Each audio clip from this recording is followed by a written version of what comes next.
আসসালামু আলাইকুম রহমতুল্লাহি ওবরাকাতু। প্রিয় বন্ধুরা, আশা করি সকলে ভালো আছেন। আজকে আমি একটি গুরুত্বপূর্ণ বিষয় নিয়ে আপনাদের সামনে হাজির হয়েছি। আমি আমার ভিডিওটি লম্বা করব না। মূলত আজকে ইবতেদায়ী শাখার মাদ্রাসার শিক্ষকরা তাদের প্রতিষ্ঠান জাতীয়করণের জন্য তাদের চাকরি জাতীয়করণের জন্য আন্দোলন করেছিল। তো আজকে আমার কাছে ব্যাপারটি আপনাদের সামনে একটু আলোচনা করতে চাচ্ছি। সেটা হলো, আমি আমার ব্যক্তিগত মতামত সেটা শেয়ার করব। যে আমার কথা হলো যে আমরা 24-এ যে জুলাই আগস্টে যে আন্দোলন করেছিলাম, মূলত তার মুখ্য বিষয় শুধু কিন্তু কোঠা ছিল না। যদিও কোঠার মাধ্যমে আন্দোলনটি শুরু হয়েছিল, কিন্তু আমাদের তখন স্লোগান ছিল যে বৈষম্য নিয়ে, যে আমরা এমন একটি সমাজ ব্যবস্থা চাচ্ছি, এমন একটি রাষ্ট্র চাচ্ছি যেখানে আমাদের কোনো বৈষম্য থাকবে না। কিন্তু এখন যেই জন্য আমরা রক্ত দিয়েছিলাম, আমাদের ছাত্র ভাইরা, জনগণ যেই জন্য রক্ত দিয়েছিল, যেই বৈষম্যের জন্য, আজকে শাহবাগে সেই ঘটনায় ঘটল। দেখুন, ইবতেদায়ী মাদ্রাসা এবং প্রাইমারি যে স্কুল, আচ্ছা, প্রাইমারিতে একটি গ্রামে গেল, সেখানেও দেখি একটা প্রাইমারি সরকারি। কিন্তু আপনার একটি ইবতেদায়ী মাদ্রাসাও কোনো সরকারি নেই। কেন নেই? আমরা 90%, যদি আমরা 85%ও ধরি, মুসলিম কান্ট্রি দেশে, সারা বাংলাদেশে শুধু 2টি আলিয়া মাদ্রাসা সরকারি। এটা তো কি আমাদের জন্য একটা লজ্জার বিষয় না? আমি কিভাবে পরিচয় দিতে পারি যে আমরা মুসলিম? প্রশ্নটা কিন্তু রয়েই গেল। আপনাদের কাছে আমার জানার, যে কিভাবে আমি মুসলিম হিসেবে পরিচয় দিতে পারি যেখানে আমাদের মাত্র 2টি মাদ্রাসা আলিয়া সরকারি, আর একটি মাদ্রাসা সরকারি নেই। স্কুল অসংখ্য সরকারি রয়েছে, কলেজ অসংখ্য সরকারি রয়েছে, কিন্তু কেন কোনো মাদ্রাসা সরকারি হতে পারবে না?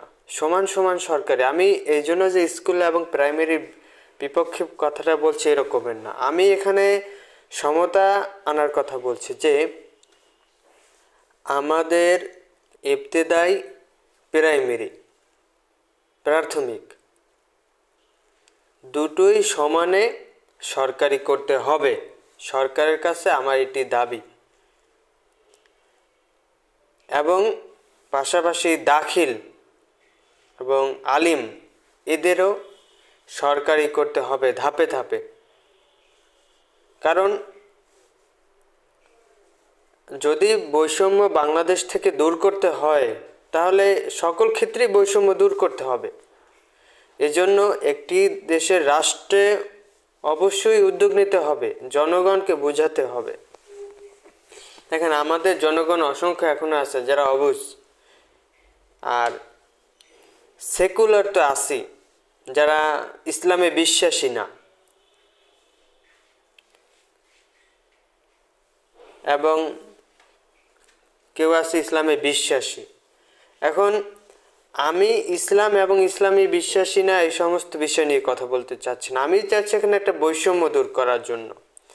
দেখেন, আজকে আমাদের শিক্ষকদের যেভাবে লাঠিচার্জ করে এবং পুলিশে যেভাবে রক্ত ঝরিয়েছে, এটা আসলে আমরা ছাত্র হিসেবে আসলে কথা বলার কি বলবো, লজ্জিত। আজকে গোটা জাতি আজকে লজ্জিত যে শিক্ষকদের লাঠিচার্জ করা হয়েছিল। এখানে সরকার আপনি পারতেন, প্রশাসন আপনি পারতেন যে শিক্ষকদের সাথে আলোচনার মাধ্যমে একটি সমস্যার সমাধানে আসা। সেখানে এরকমের লাঠিচার্জ, আসলে আমরা লজ্জিত, সারা বাংলাদেশ এবং জাতি হিসেবে আমরা লজ্জিত যে আমাদের মস্তিষ্ক, যাদেরকে আমরা মাথার তাজ বলে থাকি, মুকুট বলি, তাদেরকে আজকে লাঠিচার্জ করা হয়েছে।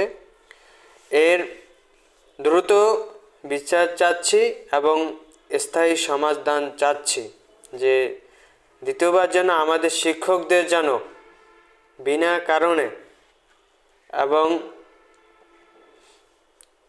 সুষ্ঠু তদন্ত ছাড়া এবং তাদের সাথে আলোচনা ব্যতীত শিক্ষকদের লাঠিচার্জ করা হোক, এরকম দৃশ্য আমরা আর দেখতে চাই না। আমরা চাই বাংলাদেশে বৈষম্য দূর হোক, সকলকে সমান অধিকার দেওয়া হয়। ইবতেদায়ী এবং প্রাইমারি, প্রাথমিক,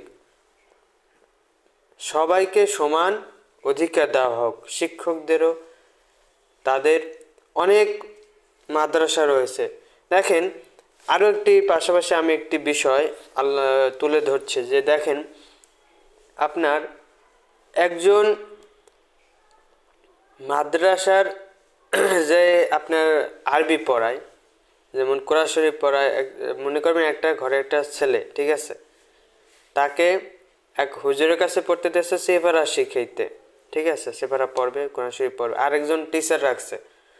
এখন দেখা যায় যে গ্রামে তো মনসালে 200 টাকা 300 টাকা দেয় একজন হুজুরের, আর একজন যে মনে করবেন ইংলিশ অন্য সাবজেক্টের ম্যাথের টিচার, তারা দেখবেন যে 1000 টাকা দেয়, 500 টাকা দেয়, 2000 টাকা দেয়। গ্রামে তো, শহরে তো 10,000 টাকা 20,000 টাকার নিচে হয় না। আর হুজুরের কয় টাকা দেয়?